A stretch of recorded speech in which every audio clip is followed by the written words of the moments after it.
Good morning, YouTube. I'm just gonna do a quick video regarding the block right here, the blocking plate support.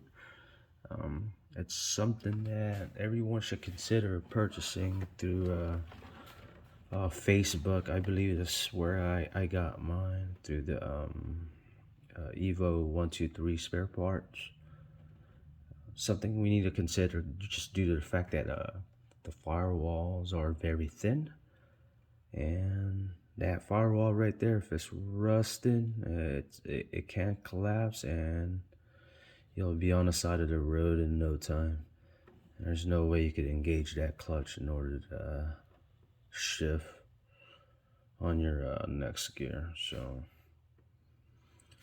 it's a fairly easy and simple process. There's one on the inside plate, and there's one on the cabin firewall.